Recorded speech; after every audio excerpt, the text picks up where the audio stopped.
Denise Boyd here, and I'm so glad that you are here with me because I am going to help you level up. So for me, this September has been all about leadership, especially for us women, especially if you are a mompreneur, wifepreneur, or a singlepreneur. Doesn't matter.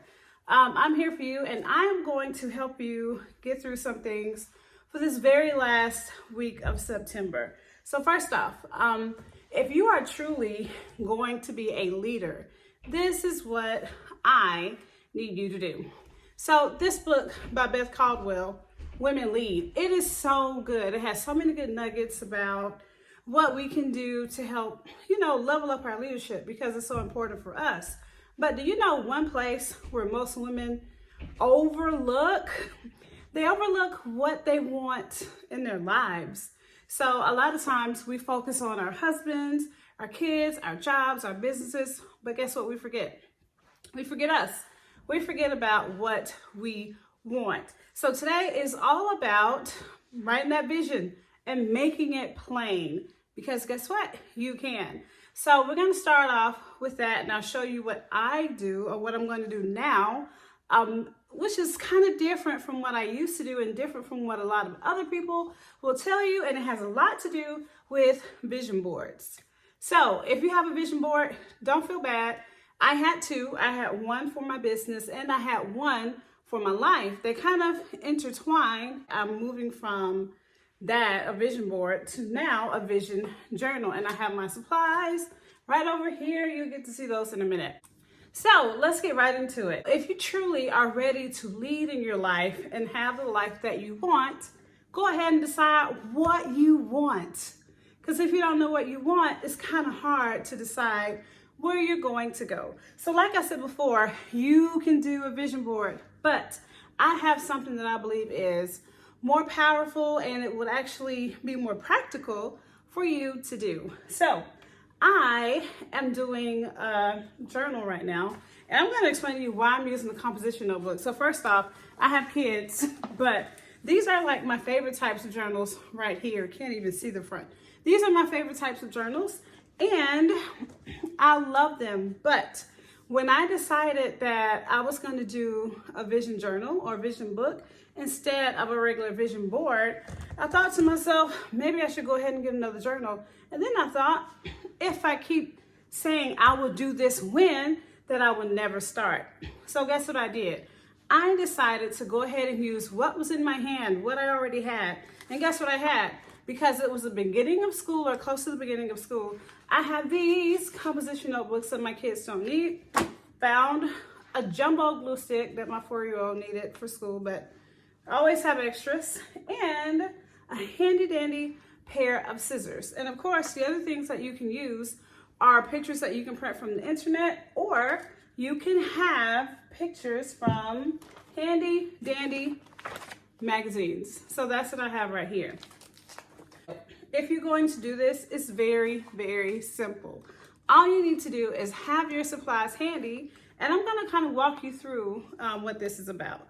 So you want to go ahead and put the name of your journal. You can call it, like for me, I would say Denise's wish list, or Denise's life, or whatever you want to say. And don't put future on it, because if you put future, then it's almost going to be like you're always looking forward to it, almost as if it's not going to actually manifest in the present. And you want it to manifest in the present. So don't write future. Don't say Denise's future life or your future life. Just say your life and go from there and let it be. And do it in expectation. Expect it to happen. So how do you do this? This is how I do it.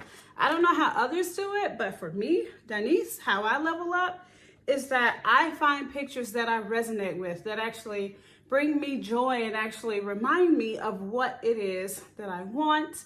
And I cut them out or print them, and then I put them right in my notebook. So I'm going to show you an example. So this is my example. So this example is private destination vacations. I have a picture and I put it right there.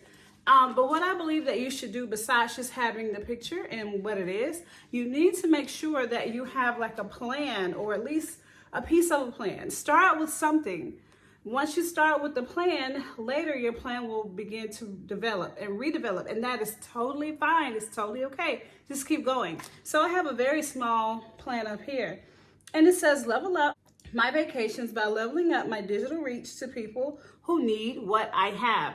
Now, this is actually something good. If you are in any kind of like direct sales or network marketing business, if you're a part of that, then you can level up your vacations by leveling up in your company. And I actually am a part of one of those companies. So that's one of the ways that I will be able to do more of the private destination vacations, because I have a plan to level up. So I did not actually put all of the plans in here because I do have, well, I invest in myself all the time because I know that I'm good soil. And side note, you are too. You are good soil. So invest in yourself, cultivate yourself, because if you don't, your soil is going to waste. You're going to waste, and you don't need that.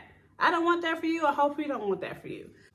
That's how you're going to do this. So this is just one page, but there are going to be several. And as you begin to think of those things that you want, start putting them in there. And they don't even have to all be about you. Like, for example, I could put like, I want to have like a big old apartment for homeless people or something. Like whatever you want, put it in there. No, there's no limit. The only limit you have is within you. So you decide what you want and you go from there. So now, before I let you go, I want to get back to leadership, because once you decide what you want in life, there's some leadership skills that you must have. And if you don't have them, it will kind of hold you back, more or less.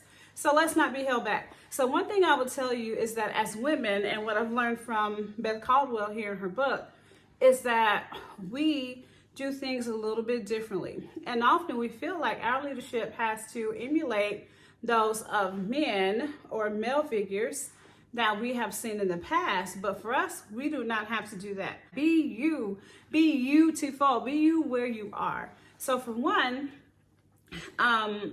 good tidbit that I will say is how she talks about how we can actually use our feminine skills to negotiate. So when you go in there, be confident and don't feel like you can't do it. Go in there with the expectation.